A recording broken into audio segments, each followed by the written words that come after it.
Harm's Way by Mary Gaitskill. Oh, I understand how it happens. Bloodlust comes up and, takes over. My mother on the violence of crowds. Everyone knows in a basic way what violence is for. Even my mother, a housewife who grew up on a farm. Even me, a small 70-year-old woman who makes her living with written words. Violence is for getting your way. For asserting your existence as an individual or a group. For venting torrential feeling, for sadistic pleasure. Sometimes I think it's to assuage existential terror, because if you're doing the violence at that moment anyway, it's not being done to you. I've been on the receiving end of violence more than once. Sometimes I've had to submit to it. Sometimes I've successfully fought back and escaped it. Because of my bodily experience, I've become attuned to subtle social cues of possible violence. A look in the eyes, a tightening of the jaw, a way of moving or of speaking that precedes rage or cold, deliberate cruelty. I'm aware of its presence in a way that perhaps most people in my social strata are not. I have a reliable, I hope, sense of when to be afraid and when somebody's just loudly venting or screwing around.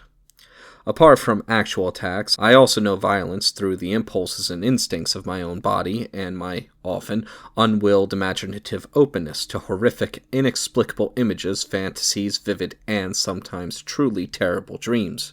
In particular, I apprehend these bewildering dreams of murder, torture, dismemberment, the way young children might understand violent fairy tales. They feel primal, inevitable, like some inhuman mechanism that expresses itself through humanity.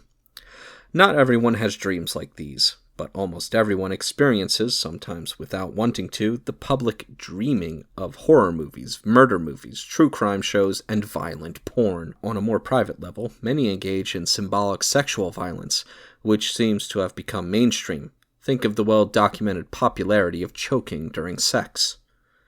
I've seen countless representations of violence, but one in particular has, for who knows what reason, gotten snagged in my imagination. A romantic video clip made of fragments from one of Rob Zombie's Halloween movies and set to a morbid love song. The 5-minute mashup rapidly intercut scenes of happy domesticity, a loving mother, kids in face paint eating popcorn in front of the tube, teens affectionately goofing around, with gruesome murders committed by a beautiful little boy. Delighted music plays. Children laugh. Sinister but oddly comforting too, because it seems to understand something. An intimate blend of love and rage, innocence and rage that many people may recognize because they've glimpsed it in themselves. Innocence, after all, can mean an original state of being prior to knowledge of right and wrong.